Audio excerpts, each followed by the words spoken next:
Great to be with you again on Locked On Texas Tech on the Locked On Podcast Network. Your team every day, always free and available on YouTube or anywhere you get podcasts. Now the number one sports podcast network in the world. And today's episode brought to you by FanDuel. The college football playoff is here, and FanDuel is the best place to get into the action all playoff long. So visit FanDuel.com to get your college football playoff profit boosts every game day.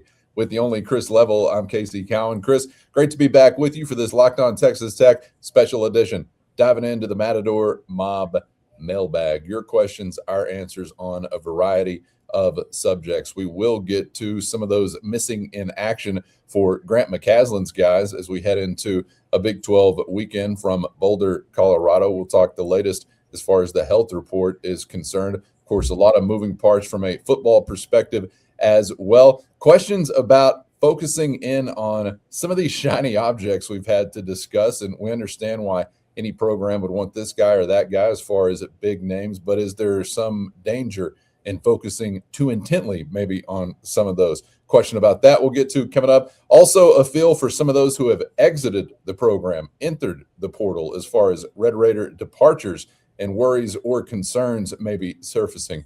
But I want to kick off our conversation with this question from Rex, and we also have Thomas and Glenn asking a question of a similar variety. As far as the additions we know of now, with still things to happen, but the additions we know of now, they're curious about our feel for a change in identity, if it approaches that, or maybe it doesn't, with guys like Brendan Sorsby in the middle of the offense or Austin Romaine in the middle of the defense. Do you have maybe an early feel for how things could be changing with now a Morton or a Rodriguez removed from those shoes? Yeah, I mean, a really good question. And I think part of it is let's see how this all finishes up. We can get to some of this at the very end because there may be some, I don't want to say drastic change, but what I would say right now to that question is I think you've tried to put together a situation on defense where Shieldwood, large in part, only has to rush 4, which was kind of your identity.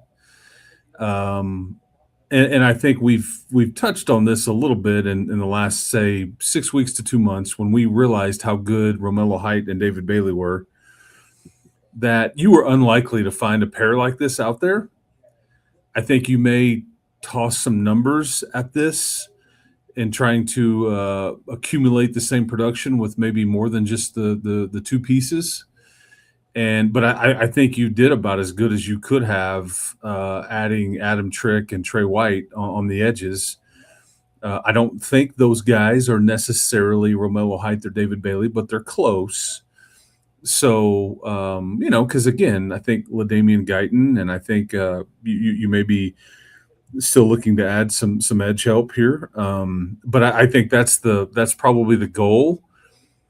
But what you've done on the interior of the defensive line, it still should allow your linebackers to play freely and clean and all the things. So I think that's largely unchanged. I think Shields got a way he wants to do things, and I think that you're trying to keep it same as whether you have to tweak or there's a few more pieces involved than were involved last year, if that makes sense. Maybe you get into more depth.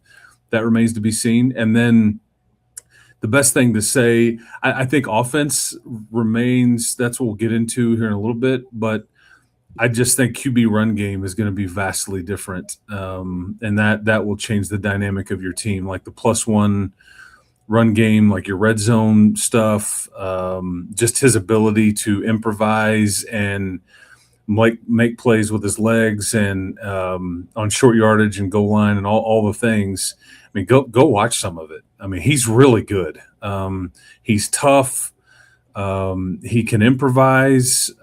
He can go off script. He throws the deep ball well. I mean, there's a reason that he was so highly sought after, and I think that will change the dynamic quite a bit, actually. All right, thank you for that question. This question from Richard. We also had Eric, Stewart, and Matthew weighing in about some of the departures that we've seen so far. Chris, sort of a variety, I guess, for the most part, and that goes as far as eligibility or class, and that goes for position as well. But Anything standing out to you that approaches the level of concern is what they're curious about. Yeah, like where you maybe, I think like a receiver group with Cam Coleman versus a receiver group without is probably very different.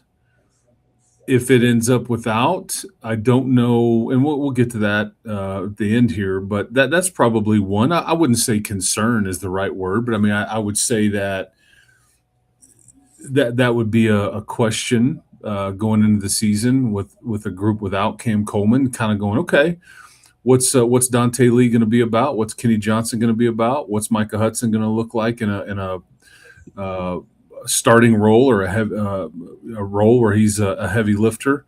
Jalen Jones, what is he about? Obviously Coy Aiken is still here, and did any of these young guys step up? So probably on paper not as good as what Reggie Virgil and Caleb Douglas, just because but I mean Kenny Johnson, man, I hope people realize what you added there.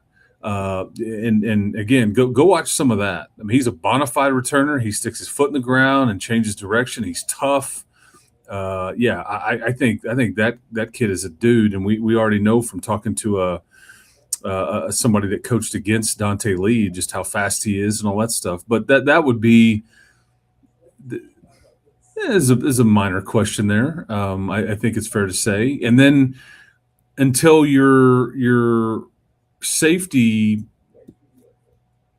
piece is added, I think that's a fair one to wonder about, like trying to replace Cole Wisniewski, because we wondered when the portal opened, would you just do it with Malik Esquera or Peyton Morgan or Ashton Hampton or Oliver Miles, or because I think there's some position flex with some of those guys. Maybe they're more corner than safety and all those kinds of things.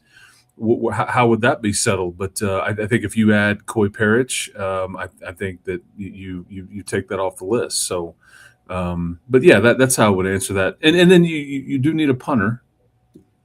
Let's hope we don't know this young man's name and get to hear it too much. But I mean, I think right now, you do need a punter. So that's a question until you address that. I kind of feel like, and this will tie into the next question, as a matter of fact, but I feel like from a wide receiver standpoint, you didn't really like hit some incredibly high ceiling. So I guess maybe I have a lower bar for what I'm looking to replace. That's fair. There was like some explosion, but it wasn't like consistent enough to be thinking like, this is the guy. And so I think that also ties into what Garrett is asking about as well. And maybe this is still part of the identity conversation, because while I'm telling myself that, like, yeah, I'd love to have Cam Coleman, but also at the same time, I'm okay with, plan B or this route or whatever. It's partially tied into, and this is what Garrett's asking about, are we buying into maybe less of a burden being on that group because of what we've had as far as the ball carriers saying, we're here intact as a three-headed monster again with Joyner, Williams, and Dickey. And I know as a fan, can't speak for Garrett, but as a fan myself, Chris, I'm sort of buying into that theory that, like, we'll make it work. Coleman would be great, but we'll make it work because we've got these three guys in the backfield that I'm incredibly excited about. What do you think of that aspect? Yes, because I think the reality here is that you could have a 1,000-yard back that's a part-time player. Yeah. I mean, and there's just not many people out there in the sport that can say something like that. And you may have one of the most electric players in your league that is very much a part-time player. And we'll see what version of Quentin Joyner we get. But I think the ceiling is very high. If he were to come back, and I think that he's on track, and you will have a deep backfield if you get any close to what Quentin Joyner was. That'll be a fun, and you're going to have your signee here too, that I think adds a little more depth. Your high school signee, so Ashton Rowden. So I think that is a position that you would have one of now the most experienced and versatile backfields, certainly in the Big 12, maybe the country. Sounds great. I'd even let you say it to me again, but we got to get going, so we got a ton of questions. I want to get to a question about these kinds of names, but we might as well get to the names, whether it's Coleman or some of these other big fish we've talked about here this week. First, today's episode brought to you by Rugiet Ready. Daily stress doesn't just switch off at night, and when it shows up at the worst possible time, Rugiet Ready is designed to help you take back control. Rugiet Ready is a next-generation prescription treatment created to support both the brain and the body, so you can feel present, confident, and ready when the moment matters. Rugiet Ready combines 3 clinically proven ingredients in one mint that dissolves under your tongue so it absorbs with lightning speed, leaving you maximum mental and physical readiness. You simply connect with a board-certified doctor online, and everything ships discreetly to your door, and it's easy to understand why over 150,000 men have already made the switch. One 15-minute span on average for most to be ready so you can stay present, confident, and in control in any moment that becomes the right moment. And if you've been thinking about taking the next step, now's the time. Head to Rugiet.com/lockedoncollege. That's Rugiet, RUGIET.com/lockedoncollege to get 15% off your order for a limited time. Rugiet Ready. Feel present, feel confident, feel ready. Get to the names, whether it's Coleman or some of these other big fish we've talked about here this week. About 1 million folks just asking for anything to offer as far as when we sit here midday Friday. Chris, I know there's still plans being laid as far as other visits and whatnot, but I don't know, has anything changed since the last time we were together? Yeah, I mean, I think the mob folks were aware that he was going to go likely take a visit to Alabama. That has since been reported, and I think we could get a decision fairly soon. I don't know if this spills into next week or we get something wrapped up by the weekend. The timing is certainly tricky because this is such a big fish that there's kind of money tied up.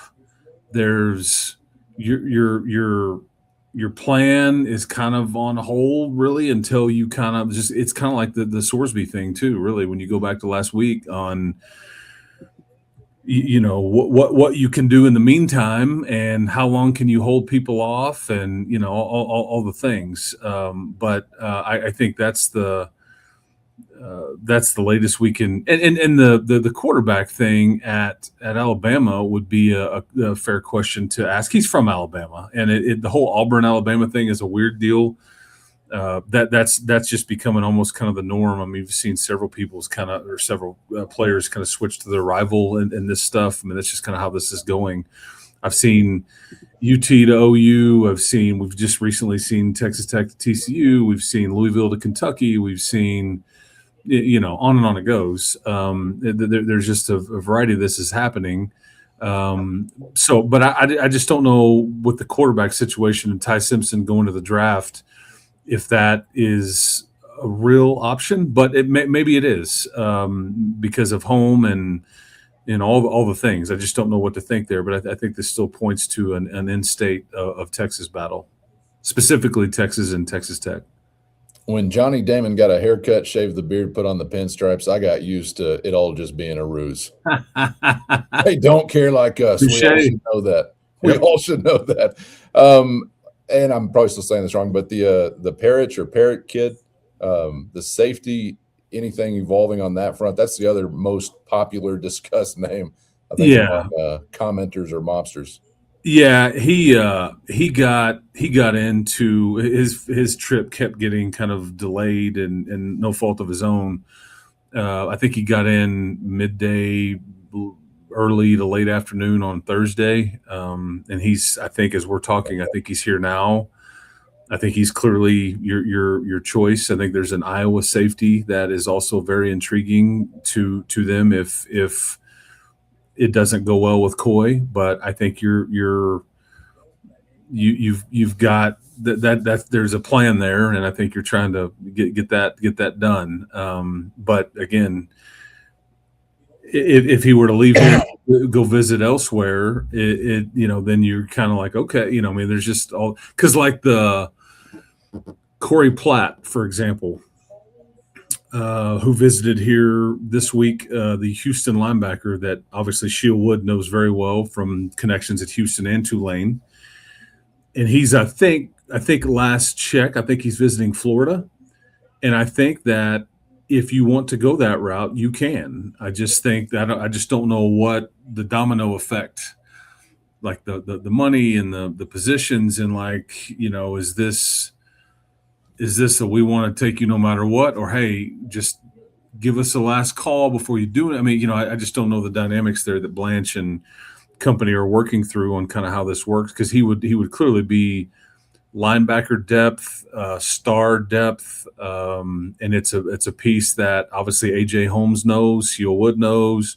So that's just a good example of kind of, you're just not sure how the domino effect works on kind of what is it contingent? Is it, hey man, go look, and this is what we're prepared to offer, and if they beat it, good luck to you. I mean, don't know.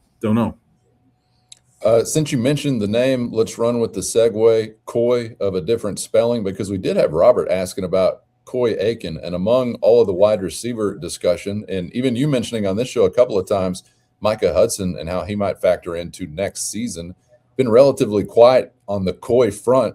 That's not easy to get out. But we're wondering, Chris, Robert's asking about how you see him navigating this offseason. Is there any chance of movement, or what type of role he plays when we're back at it in 26? I think like the plan right now would be for him to move back outside, because I think Micah Hudson and Jalen Jones and Jacoby Williams can play the slot for you. I think it's probably very fair to wonder aloud that if Cam Coleman were to come here, what then? And I guess we'll cross that bridge when we get to it. But I think that's I've wondered myself. Yes, only, especially the way that Juice and Mac and the way they kind of keep that wide receiver rotation pretty tight. As long as there's, in their view, head and shoulders, there's a separation of the depth. I think that's a fair question to ask. Yeah, but I don't know. We're kind of, that's why we can talk about this team as it's currently constructed, but I think this team could change quite a bit in the next week and a half, just because of I don't think you're done losing players, because I think some of what you may bring in could spark like a, yeah. Man, I mean, this thing is open for another week, but there's thousands of players that are in the portal right now. Thousands. Not everybody's going to get a spot to land. Certainly not at a Power 4 spot, and certainly not at a league title contender that hopes to contend for a national championship like Texas Tech is trying to do. Texas Tech is in win now, win big mode. Okay, make no mistake about it. They are into defending their title and taking it further. That's where they're at. And some guys may not necessarily fit that. And everybody is kind of doing what's best for them, and it's working both ways. So I think it's certainly, we certainly have more tweaks and movement to come. And some will be unfortunate, some will be fortunate, some will. It's just part of it. I don't know what we were expecting, but I mean, I'm sitting here saying to you that you may lose more, but I mean, did we all expect you to lose 21 players? That's essentially close to 25% of what you can put on scholarship. I mean, and not every one of those 21 guys was on scholarship, but the majority of them were. But that's a big number. So, because I mean, look at it. You've added at last check, and you're going to add plenty more. You've added 13 or so guys, and you've added 20 plus signees. I mean, so you got a lot going out and a lot coming in. It's a completely different group, and we're still, there's not a final roster ready to be sent out. Let's put it that way yet, or to go look at online, because it's still very much in flux, and it could be that way. Classes start this next Wednesday, but you've got another week or so after that, maybe even 10 days to kind of get guys in and get them enrolled and all that. That's just pretty normal. So with all the online classes and all that kind of stuff. So yeah, we have a ways to go. So anyway, it's just the movement's nuts. Andrew was asking, back to some of those big names. Andrew was asking about any inherent danger in being focused on shiny objects, so to speak, the way that he put it. He asked if literally, do those types of names command more time, attention, resources than others, or is it just another prospect to balance out, so to speak, as far as, I guess, the energy put in? Yeah, they require all of it, all the more stuff. Yeah, I mean, absolutely. That's why they're a big fish and a shiny object. I mean, not everybody's probably getting the red carpet full court press like a Sorsby would, or a Cam Coleman would, or a Mateen Igrogba. Golly, I'm gonna get fired for screwing that name up for like the 10th time. Like I think your Trey Whites and your Adam Tricks and some Coy Parrish probably, are they getting the same treatment that like your whoever you bring in as a punter or as a backup quarterback? Absolutely. I mean, maybe in a way, yes, but I think we get the answer. But sure, and then the cost that comes with these big ticket items. I mean, that would go with the amount of attention they get, the amount of resources you're throwing to their visit, or whatever. I mean, that's just kind of how it works. It's no different than the NFL. All right, appreciate that question. This question here is asking about, so far, do you have anyone that stood out to you as an underrated or under-discussed addition? First, today's episode brought to you by FanDuel, and football is in full force, and FanDuel's keeping you stocked with action every game day with a can't-miss offer. Right now, new customers can bet only $5, and if your bet hits, you're getting $300 in bonus bets to use across the app. Player props, building a same-game parlay, or even jumping in live as the action unfolds. Any way you like it, FanDuel has you covered. Quick, easy, and secure every time. If you're ready to play, download the FanDuel app now by visiting FanDuel.com to get started. That's FanDuel.com to place your first $5 bet. I'm going to keep this answer handy just because I think that he's going to – Austin Romaine. Like, I mean, this cat can go, man. He can flat freaking go. And – in my wildest dreams, I just like, what are you going to do without Jacob? What are you going to do? Is it internal? Is it Brock Gowas? Will you go try to find somebody? And like, if you do, man, there's just that's. I don't know if they could have done any better with the options made available to them. And because he was one of the first guys that hopped on board, kind of like Cole Wisniewski was a year ago.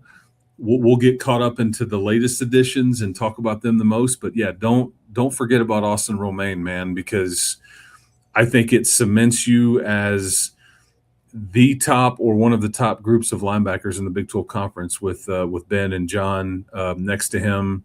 And, I think BYU's got some of their guys back, so that's probably 1 and 2 in the league. But yeah, Romaine, man, I mean, this is yeah, he's a headliner for a lot of people. It just so happens that you added a bunch of defensive linemen, you added a very high-profile quarterback, and all that. But, I mean, I'm not so sure he's not a first-team All-Big 12 guy preseason. I mean that's pretty damn good. Second-team postseason, right? And I believe that's right. Behind guys that are gone, like Jacob Rodriguez. So, yeah, fired up about him. I'm going to go back to our guy, Ibarogba! Yeah. There you go. I think that's a sneaky addition there, and at a spot just like with Romaine that is ultra important. So yeah, right. Top interior defensive lineman in the portal. It's at one point and highly sought after. And you're right, but it's here's another one, and this is because I think Mateen got a lot of ink.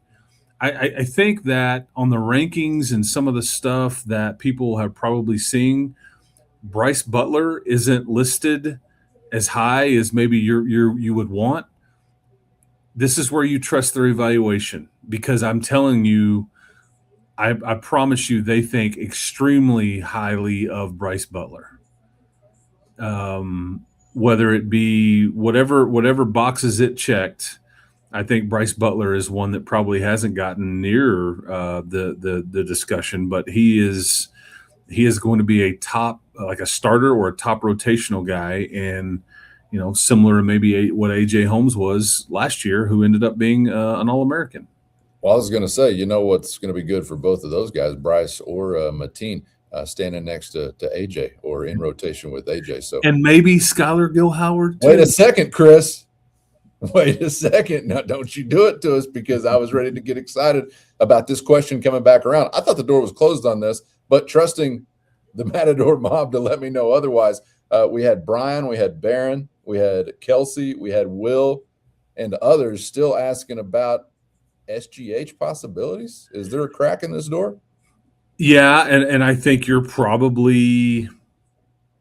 probably safe to say that right now you're holding a spot for him.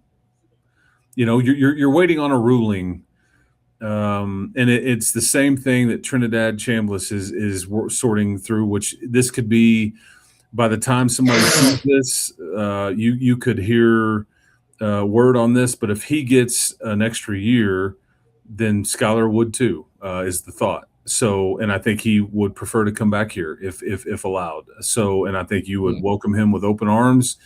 He can get in the middle of that huddle and be a culture guy like he was all year when he was playing and when he was hurt. And ball hawk. You'd be cooking with gas then, boy. Pick sixes, baby. That's a short list, and he's on it. Big man touchdown. I'm telling you, I want more thick sixes. Pardon me. That's an even shorter list, and he's on it. All right. This question, also a popular one here. I want to switch gears quickly because we do have a Big 12 basketball weekend before us and a whole lot of consideration about those missing in action for Texas Tech, whether it's Bomboye or Mosley or Mariel. Just in general, a question of, will we ever see these guys again, Chris? Boy, what's happening? Yeah, I hope so. I mean, here's what they were listed as out on the injury report prior to the Houston game, but then you had Bomboye wasn't there in Houston, but Mosley and Akuntak were. They went through warm-ups in full uniform, and I'm looking at my broadcast partner, Jeff Haxon. I'm like, did we miss something? Like, did we, and they got a good sweat going. They went through the full hour warm-up prior to the game and everything, and then they went back when the team goes back in and gets final instructions. They changed back into street clothes, I guess is the term everybody uses. And so I'm like, okay. So I think you're close. I think Bomboye and Mariel Kuntak may be the closest. But I think you're getting close. And yeah, I do think that you will see one or all these guys pretty quick. I just don't know if I could tell you if that's Colorado or if that's Utah or if that's BYU the next week. And again, as we've stated, it's just tricky trying to work them in to a rotation and what can they realistically give you when these games are as important and as heated and as intense as they are. It's just it's a lot. But at some point, I really don't care how hard it is to try to, because JT needs some help. He needs a few minutes here and there. He needs somebody next to him at times. I mean, you've got to change the look because you're going to go play Colorado, and if you don't get anybody back, you're going to be vastly undersized. Colorado is a long, tall team that scores about 90 points a game. I think they're averaging like 87. They're playing as fast as they ever have under Tad Boyle, who's a phenomenal coach. He's got a ton of true freshmen, but there's a lot of 6'11 and 6'10 running around out there. And it's just, I think JT's doing everything he can, and he's giving you 37, 38 minutes. But I can see it. He gets tired. And, like, this will be a different game than it was versus Houston when it was really more physical. This will be more of a up and down. But you can foul and get tired in a variety of different ways, and you're going to be up in altitude this weekend. So, yeah, any return at all would be a welcome sight. Mm-hmm. And I just go back to how dumb the NCAA rule is that Latrell Hoover can't be helping you right now because he should be allowed to play some percentage of game and still maintain his eligibility for this year, but whatever. Yeah, I'm thinking like a breather for JT would be nice, but also just size is good for the game of basketball. Breaking news, lean in. We need some. Science. Yeah. That's right. Mass kicks ass, I think applies there as well. We'll just borrow that one from the football program, but hoping for good things from Buffalo. We also had Grant asking that question as well, and I didn't see a last name on that one, so I don't know. Was that okay? Anyway, we'll just move on. This question here, Chris, about contingencies, because we know that you can't get just about every apple piled up in one basket, and then if the basket isn't accepted, boom, what do you got? A basket of apples. What are you doing with it now? You need plans in place and alternatives. So this was also a popular question this week. I wanted to throw out. Saw this from Todd. Saw this from Steven. Also saw this from Brent. Saw this from Mac. And saw this from Willis, in addition to some others. Beyond Cam Coleman, can we talk about what could be next?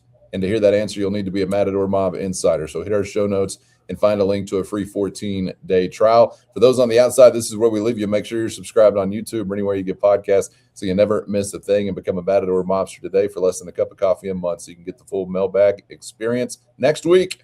Have a great weekend, everybody. Hope to see you back for the next round. Chris, that includes you, which is happening right now. We're on to the overtime, man. Appreciate the regulation time, and we'll see you again in seconds.